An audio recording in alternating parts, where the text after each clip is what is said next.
Okay, I'm monkeying around with resolutions, and I now have a little stopwatch in the corner of my screen, which is set for 9 minutes and 45 seconds, which should give me warning when I'm getting too long for YouTube.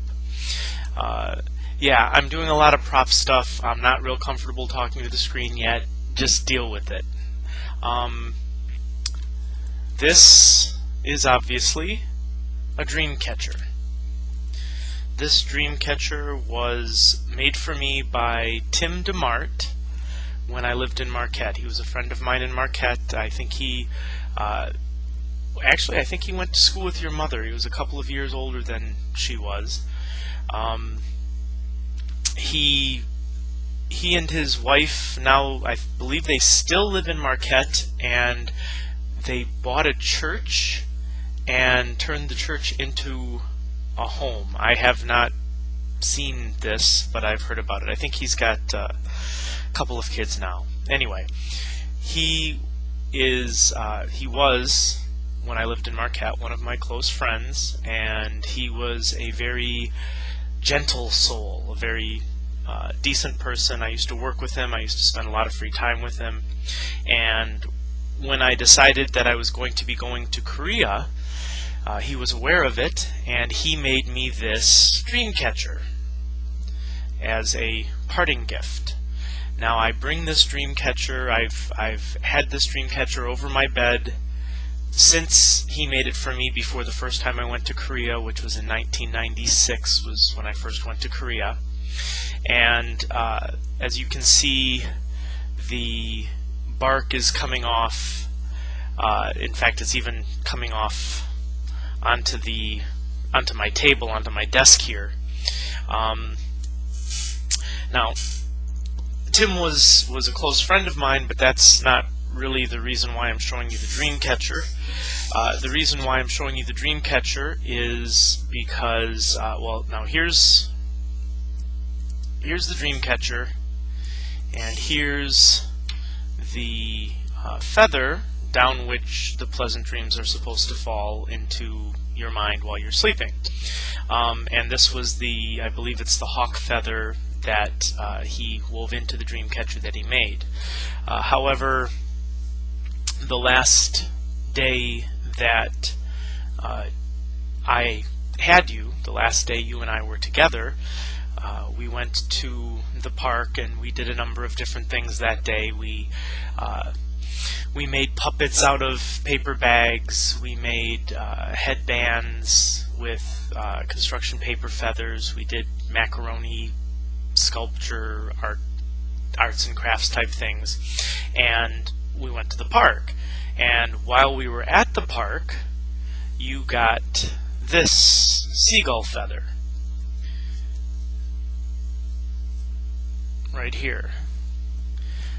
You picked it up and you were playing with it at the park on the last day that you and I were together, and you often did that. You'd pick up feathers at the park and you'd play with them, and we'd take them home and we'd keep them with us. And this was the beautiful feather that you found on the particular day that we were together for the last time. So of course I took that feather, and it has been here on my dream catcher along with the hawk feather since then. So that's 14 years, I believe so. So anyway, so yeah, my dream catcher, your feather.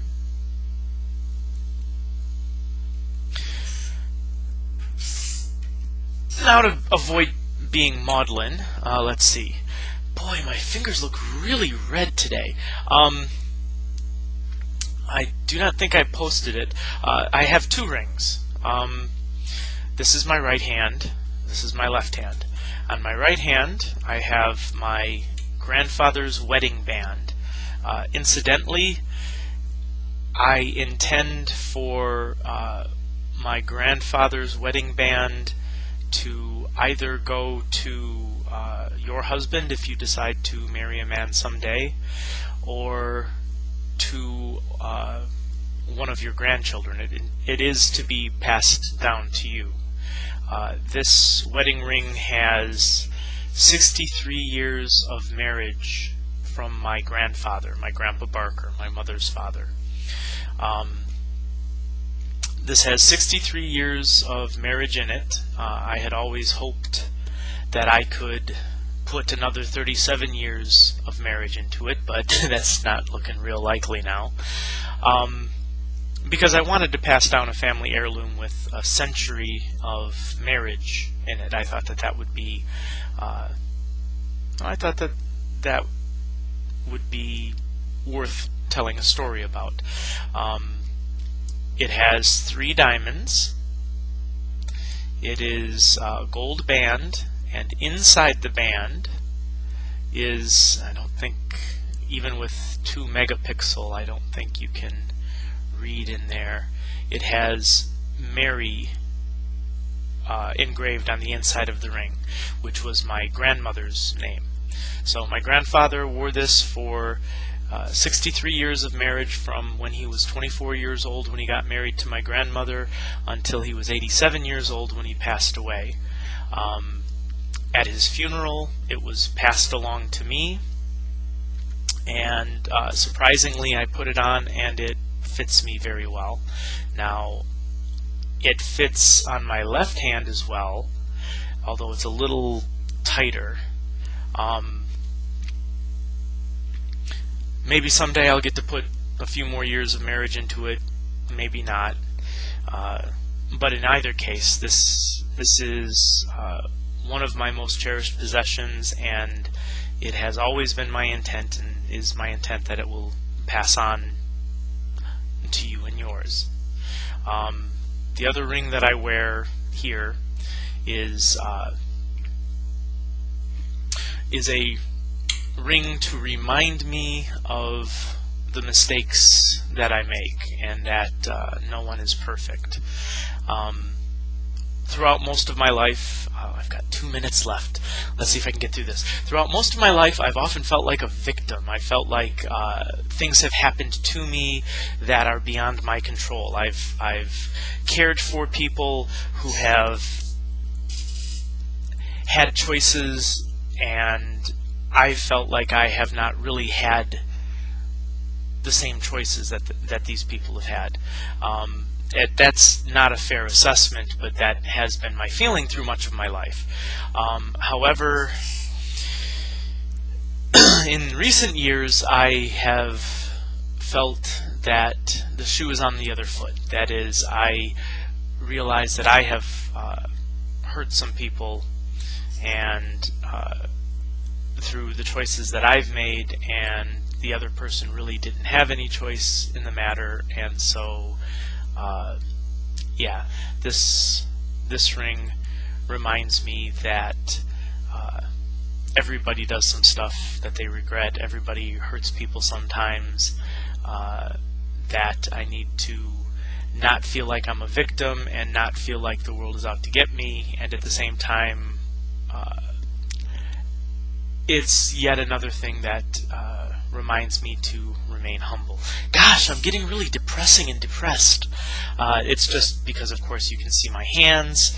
It's 3 o'clock in the morning. I've had a long day. I've been doing a lot of stuff. My hands are beginning to show up red, and I really should be hitting the sack. 40 seconds. I'm not sure I like having the timer going on the other side there, and I need more props. I need something to do with my hands because I'm getting all nervous. Okay, so in 30 seconds I need to talk about something positive. The most beautiful thing today. The most beautiful thing today was probably the smell in the air. It is summertime here, but it still smells like spring. There was a cool breeze that had just the slightest hint of rain in it, and although the lilacs have already passed their blooming, I had a faint hint of sandalwood in the air, which is another one of my favorite scents. So it was a beautiful day. And time is running out, so I'm posting a second message. I love you, Cheyenne. I miss you. I'm clearly thinking of you because I keep posting these things. And have a wonderful day.